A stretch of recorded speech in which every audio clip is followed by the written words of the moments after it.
Joe Rogan. Yeah. Going on his show, you described that as being really pivotal for you in your career. Yeah.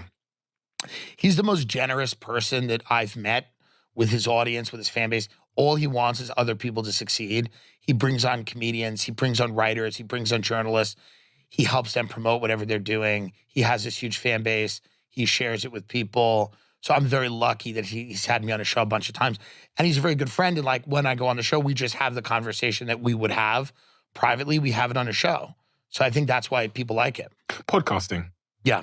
It's, it's taken on a life of its own. What do you think of podcasting? I mean, it's been on a bit of a journey. Yeah. Obviously, there was this big, I think podcasting was like the OGs of podcasting, like Rogan started out. And then Adam Carolla, Joe Rogan. Yeah. And then Keith and the Girl, a show in New York City, Mark Maron. Those guys were in the very, very early. Before it was cool, before anyone was really like, before the money was there. That's and right. then the celebrities show up. It was like a bit of an experiment for a couple of years. It seems Spotify have kind of rolled back from that experiment. Yes, because they have nothing to say.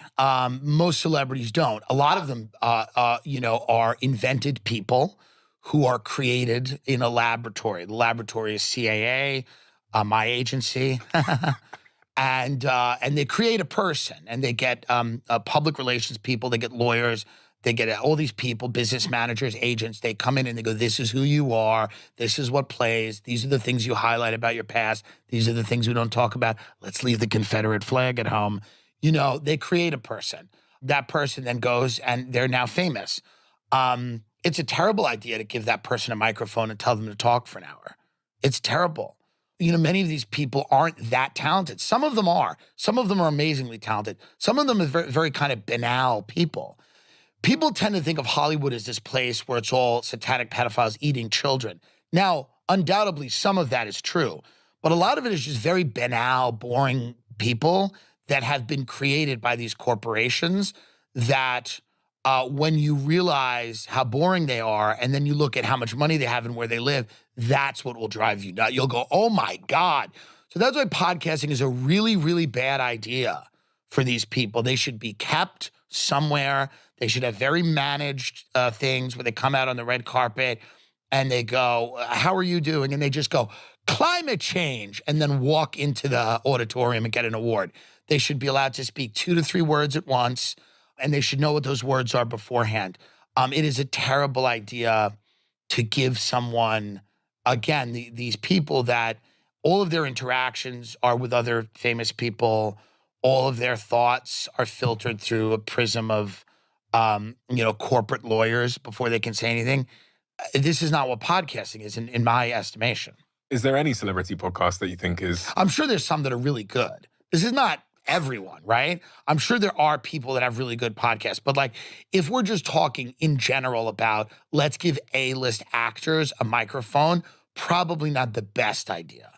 It's just probably not the best idea, What's your Because I know they gave Meghan Markle money. They gave a lot of people money there at Spotify, and and so I don't know but then they came out and said we made a mistake.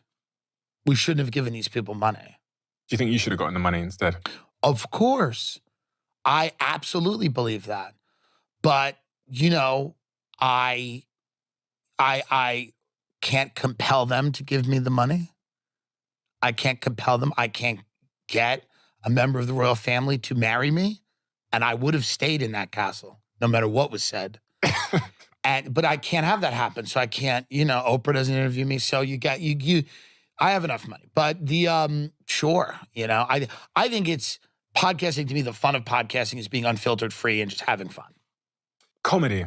Comedy's an interesting time, it appears, as someone that's not at all involved in comedy at all, because you have these these two forces almost colliding more so than I've really ever seen in my lifetime, which is good and evil. No, I'm kidding. No, but it's like correctness and comedy. Yeah, are at war. It seems. Sure. Well, and even correctness has now made its way onto the stage of comedy.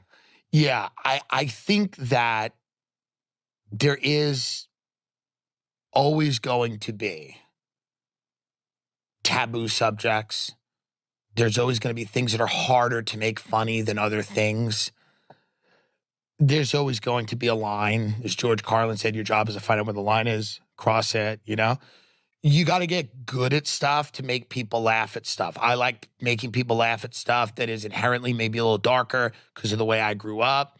But I got to make sure those jokes are funny enough so that people will laugh at them. And then there's some people that will never laugh at them. There's some people that don't understand comedy. They take it very literally. They don't like it. They like to be bothered by it. They get angry about it. They're unhappy about it. Someone's making someone laugh somewhere and they're angry. I don't know what to do with those people. I don't know how much we can pay attention to those people. I know many of them write articles and, the monologue on television about that they're upset about something. I just don't know how much attention we've paid. We've paid a lot of attention to them over the last 4 years.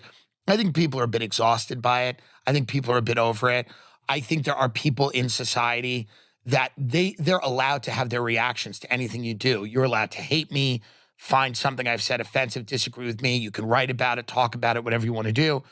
It's really kind of not my business. And there's only so much attention that I can pay to it. I think that's kind of the way comedians have to look at this stuff. They go like, hey man, we're making jokes, we're having fun.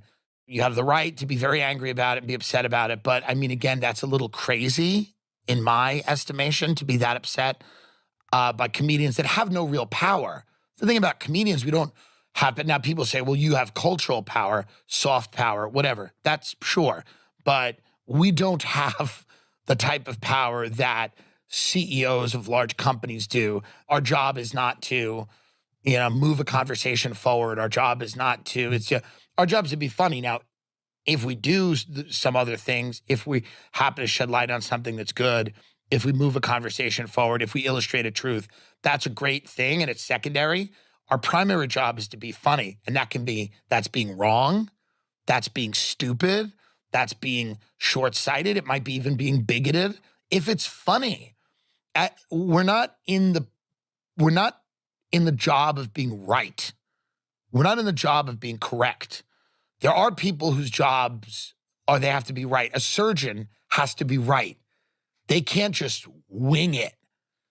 We are in the job of being funny. So if you confuse those things, which a lot of people out there do, that's where you get this tension, But again, I'm a clown. I perform at comedy clubs and theaters. I do a podcast.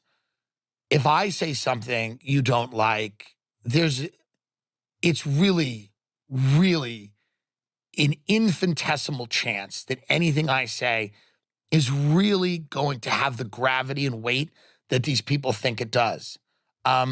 You want to be looking at other people that have more power. Direct that energy somewhere else. You say direct that energy somewhere else, but I watched that video of you getting very irate because ROGAN, he gets canceled and you don't. And you say some pretty amazing... Yes, to try to get canceled, yes. Yeah. You seem uncancelable in many respects. Well, no. I'm not uncancelable. I'm a goofball. I wear crazy glasses. I'm a comedian. I say things that probably are intelligent. And sometimes people will look at me and go, that's a good take. A lot of the things I say are completely absurd. And I don't even know which is which when I say it. Because I do 2 hours of broadcasting. I've done it for 8 years. And I don't know what I'm going to say until I sit down and I talk. And some of the things I say that are absurd start intelligently.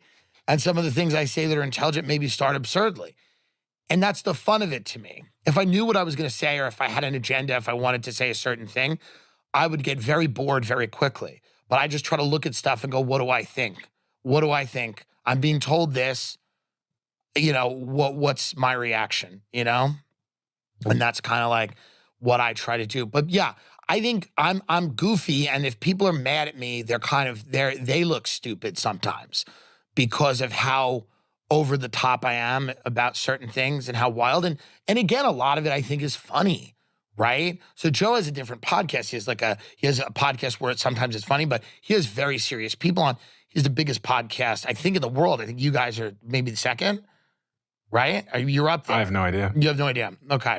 Clever. But, he's hugely successful and he, does all these really amazing interviews where he researches and he reads books and he's smart and he's talking to somebody, and I'm like shooting from the hip. I'm just going off the top of my head, and like halfway through a story, I'll go, oh no, and I'll just go the other way on it. Because I'll realize, sometimes I'll read the third paragraph, I'll be dismissing the whole thing, and then when I get to the third paragraph, I go, oh, this is a problem. So it is, and that's what I think makes it funny.